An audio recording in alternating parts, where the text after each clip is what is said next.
The roof of the world. Life at 16,000 feet. What if your next breath contained 40% less oxygen than you're used to? Welcome to the Tibetan Plateau, a vast elevated region that stretches across 2.5 million square kilometers of Central Asia.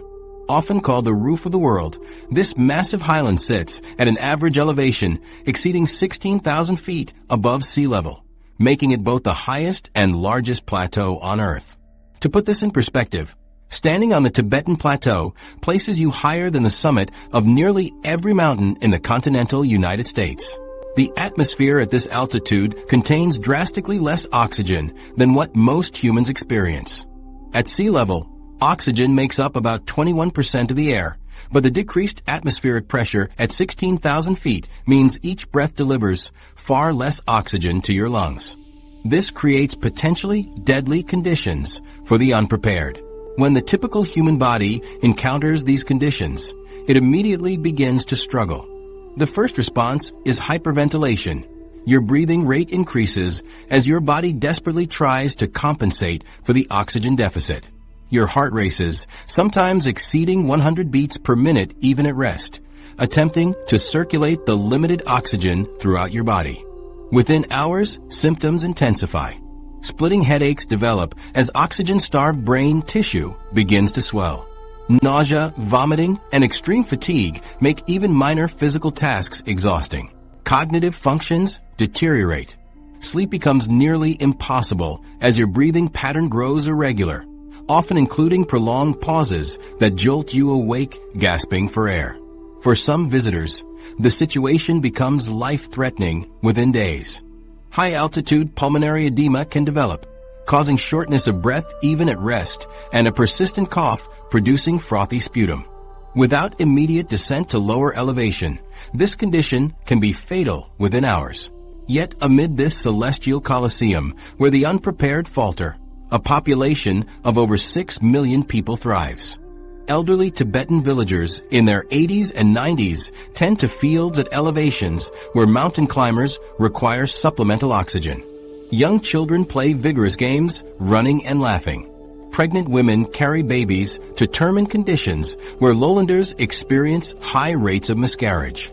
Tibetan laborers routinely carry heavy loads up steep mountain paths without oxygen distress. The contrast between natives and visitors is stark.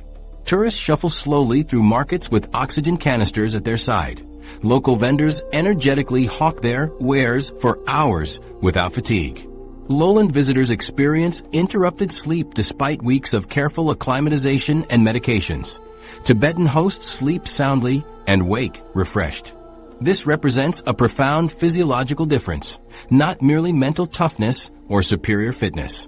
This harsh environment presents challenges beyond oxygen scarcity.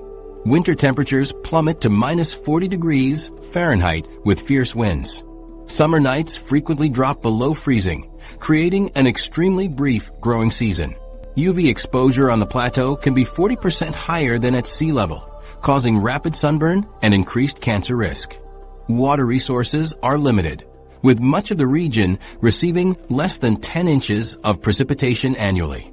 These combined challenges create an environment so hostile that Chinese scientists in the 1950s had to rotate personnel every few weeks due to deteriorating health. Yet Tibetan communities have continuously occupied these highlands for thousands of years, developing a perfectly calibrated way of life. Medical imaging reveals part of this remarkable adaptation. Tibetans typically have broader chests and enhanced diaphragm strength, allowing them to take in more air with each breath. Their breathing pattern is deeper and more efficient, extracting maximum oxygen from the thin air. The most puzzling aspect emerges when measuring blood oxygen levels. Despite identical environmental conditions, Tibetans maintain oxygen saturation levels of 85 to 90%, while visitors often drop below 80% even after weeks of acclimatization. The typical human response to high altitude involves producing more red blood cells to transport oxygen. Most visitors show dramatically increased hematocrit levels, sometimes exceeding 60% compared to the normal 45%. This compensatory response creates a dangerous side effect, blood becomes thicker and more viscous, flowing more slowly and increasing the risk of clots. The risk of stroke, heart attack, and pulmonary embolism rises significantly, particularly during pregnancy. Here, Tibetan physiology demonstrates its most remarkable feature. Blood tests consistently show that Tibetans maintain normal or even lower than expected red blood cell counts despite the oxygen-poor environment. Their blood remains thin and flows freely, eliminating dangerous side effects while somehow maintaining adequate tissue oxygenation. Research revealed another adaptation. Nitric oxide levels in Tibetan subjects appeared in concentrations approximately 10 times higher than in lowlanders. This molecule causes blood vessels to dilate, allowing blood to reach peripheral tissues more efficiently without requiring dangerous increases in blood viscosity. For decades, these findings puzzled medical researchers.